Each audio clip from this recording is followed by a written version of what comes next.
the 5 reasons that you won't give up when life catches you on the blind side, when the messenger of misery visits you. What are you going to do? What will keep you in the game when life knocks you to the canvas? Life's going to punch you right in the face. Life's going to fire you over and over again. You're going to be told you're not good enough. Your faith is going to be tested. Your family's going to look you in the eye and say, how do we get health insurance the next month? I don't know, but I know we're going to make it. You know who's going to bail you out? You know who's going to come and rescue you? You know who's going to come and save the day?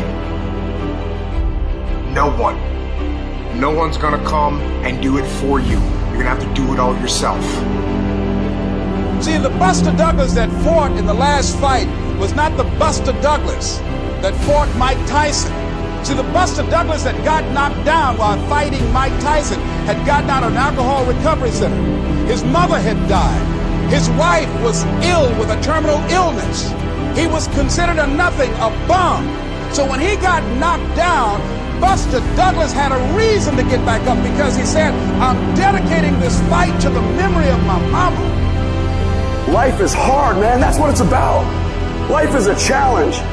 If you don't work as hard as you can, if you don't sacrifice everything, if you don't get rejected and keep coming back for more, if you don't get your loyalty tested and your faith tested, you don't love that thing if you bail out. So if you fought through all that, that's love. So you got to have some reasons that when life knocks you down, and it's going to, it's going to knock you down. When people disappoint you, and that's going to happen.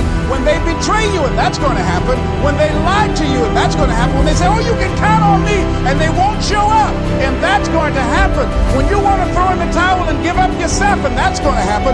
When life collapses on you and catch you on the blind side, what reason can you remember that you can call on, that you can reach on, that can make you get back up? Find that reason.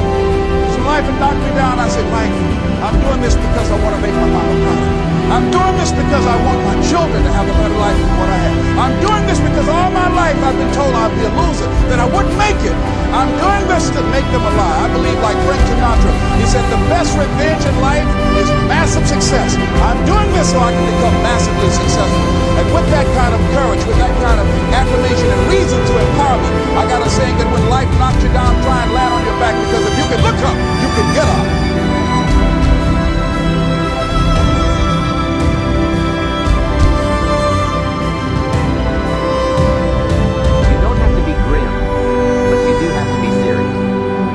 Everybody hopes things will get better, but remember, the future does not get better by hope.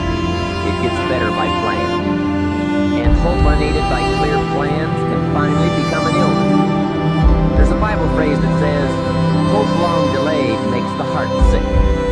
It's a sickness. I used to have the illness known as passive hope. It's bad. And there's one that is even worse, and that is called happy hope. That is really bad. The man is 50, and he's broke, and he's still smiling. That's bad. So get serious. Make plans. Put them on paper. My suggestion from experience. There's a phrase from the Bible that goes, without dreams and vision, we perish. How true. Humans have this unique ability to aspire, to dream, to go for something, to become something. Without that, life is not life. We must have dreams and never give up on our dreams. I'd like to share a few ways your use of time are affected by or influence the achievement of your goals. Have you ever thought that without some very clear written goals, you never even need to consider managing your time? Time essentials come from objectives well defined. Time can't be critical if objectives aren't defined.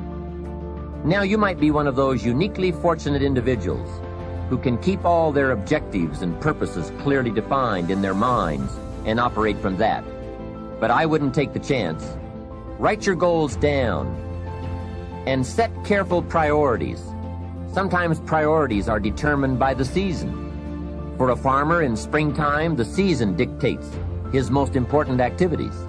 During the spring, a farmer must work around the clock, burn the midnight oil, and keep the equipment running because he has only this small window of time for the planting of his crops. One of the difficulties of living in an industrialized society is the losing of the sense of seasons. When to pour it on, when to ease back, when to take advantage. It's easy to keep going from 9 to 5, year in and year out, and lose a natural sense of priorities and appropriate time. Don't let one year just blend into the next. Keep an eye on your own seasons, lest you lose track of values and substance. Part of setting priorities is learning to separate major activities from minor activities.